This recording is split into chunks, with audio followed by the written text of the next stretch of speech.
Bismillahirrahmanirrahim. Assalamualaikum warahmatullahi wabarakatuh. Alhamdulillahirrahmanirrahim. Pada kesempatan kali ini, di dalam video kali ini saya akan sedikit membahas terkait gugatan cerai karena nusud. Sebelumnya juga di video sebelumnya juga di sini saya mengambil referensi dari salah satu buku yang berjudul Analisis Jurisprudensi, yaitu karya Dr. Haji Muhammad Fauzan Januari MAG. Nah, untuk mempersingkat waktu di sini saya akan membahas pembahasan yang pertama, yaitu terkait pengertian dan juga hakikat dari nusud. Nah, kata nusud itu dapat diartikan sebagai membangkang. Maksudnya adalah seorang istri melakukan perbuatan yang menantang suaminya tanpa alasan yang mana diterima oleh syara. Nah, misalnya tidak menaati perintah dari suaminya ataupun menolak diajak untuk ke tempat tidur. Nah, nusud juga merupakan kata yang berasal dari bahasa Arab. Nah, secara etimologi berarti meninggi ataupun terangkat. Nah, dalam hukum Islam sendiri juga bahwa perbuatan nusud itu diharamkan karena perbuatan tersebut sudah menyalahi dari sesuatu yang telah ditetapkan oleh agama, yaitu melalui Al-Quran dan juga hadis Nabi. Lalu pengertian dari nusud menurut terminologi, nusud dapat diartikan sebagai pembangkangan dalam kewajiban terhadap pasangan, baik dilakukan oleh istri maupun suami. Namun dalam halnya di masyarakat umum, bahwa nusud itu bisa diartikan sebagai seorang istri yang membangkang terhadap suaminya, tetapi seorang suami juga berpeluang untuk melakukan pembangkangan terhadap istri. Nah, jadi dapat disimpulkan bahwa nusud itu merupakan perbuatan pembangkangan terhadap pasangan suami atau istri yang mana pasangan tersebut tidak melaksanakan kewajibannya sebagai suami ataupun istri ataupun melanggar hak-hak pasangannya. Lalu nusud juga merupakan perbuatan suami ataupun istri, yaitu nusud merupakan perbuatan suami atau istri yang melanggar komitmen pernikahan atau tidak melaksanakan kewajibannya sebagai suami istri, tidak memberikan hak, melakukan kekerasan, tidak menjaga kehormatan, dan juga melanggar kewajiban agama. Nah, lalu di sini juga terbagi menjadi dua, yaitu ada nusud dari seorang istri dan juga ada nusud dari seorang suami. Lalu perbuatan hal-hal apa saja yang bisa dikatakan sebagai nusudnya seorang istri.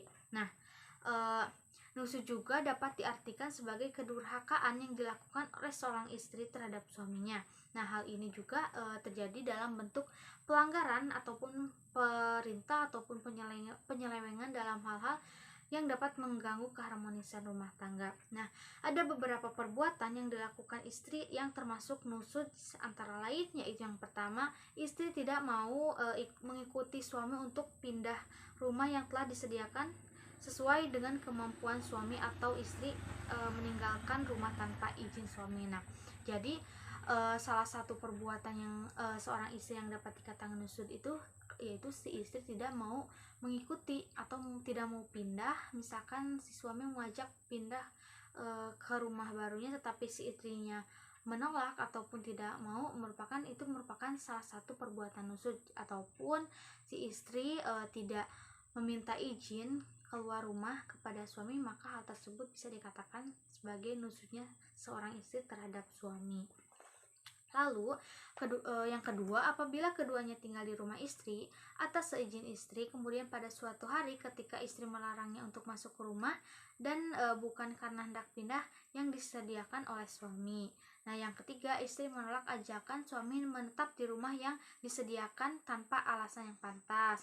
Lalu yang selanjutnya, apabila bepergian tanpa suami atau mahramnya, walaupun perjalanan itu wajib ataupun darurat, karena perjalanan perempuan tidak dengan suami atau mahramnya termasuk ke dalam maksiat. Lalu apa sih solusi yang dilakukan ataupun hal apa saja sih yang dilakukan oleh seorang suami apabila seorang istri itu melakukan perbuatan nusudnya? Nah, untuk yang pertama, apabila misalkan si istri sudah memiliki tanda-tanda melakukan kedurhakaan ataupun nusud terhadap suaminya, maka si suami bisa menasehatinya secara baik-baik. tidak dengan eh, emosi ya, seperti itu. Lalu yang kedua, misalkan setelah dinasehati ataupun sudah dibicarakan baik-baik tetapi si orang istri masih melakukan perbuatan nusuk, maka si yang dilakukan suaminya itu dengan melakukan pisah ranjang.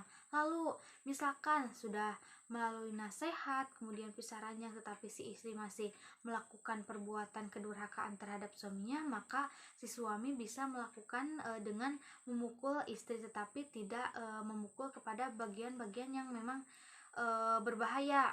Nah, jadi bisa dilakukan misalkan kakinya, tetapi meskipun dibolehkan untuk memukul istrinya, tetapi tidak apa ya namanya, tidak terlalu keras seperti itu, tidak sampai si istri itu terluka ya, seperti itu. Lalu yang selanjutnya yaitu nusuk yang dilakukan oleh seorang suami. Nah, nusuk suami mengandung arti pendurhakaan suami terhadap istrinya, suami terhadap Allah karena meninggalkan kewajiban terhadap istrinya, baik meninggalkan kewajiban yang bersifat materi ataupun nafkah, misalkan nafkah, maupun meninggalkan kewajiban yang bersifat non material, diantaranya itu muasyarah bi'al ma'ruf atau menggauli istrinya dengan baik. Lalu dalam arti lain yaitu segala sesuatu yang dapat disebut menggauli istrinya dengan cara buruk seperti berlaku kasar, menyakiti fisik dan mental si istri, tidak melakukan hubungan badan dalam waktu tertentu, dan tindakan lain yang bertentangan dengan asas pergaulan yang baik. Lalu adapun faktor-faktor yang menyebabkan terjadinya nusuk pada suami yaitu kurangnya pendidikan agama, kemudian tidak bertanggung jawab terhadap keluarga ataupun istrinya, lalu melakukan poligami, berselingkuh, cemburu buta, bosan terhadap istri karena tidak menarik lagi, kesal terhadap istri, dan mempunyai kebiasaan yang buruk karena pengaruh pergaulan di luar rumah tangga dan sebagainya. Nah, jadi dapat disimpulkan terkait perceraian karena nusuk, yaitu bahwa nusuk itu bisa diartikan sebagai pembangkangan yang mana baik seorang istri maupun seorang suami berpeluang untuk melakukan perbuatan nusuk terhadap pasangannya masing-masing. Nah, seperti itu. Mungkin hanya itu yang dapat saya sampaikan, kurang lebihnya mohon maaf. Wabillahi taufiq wal hidayah. Wassalamualaikum warahmatullahi wabarakatuh.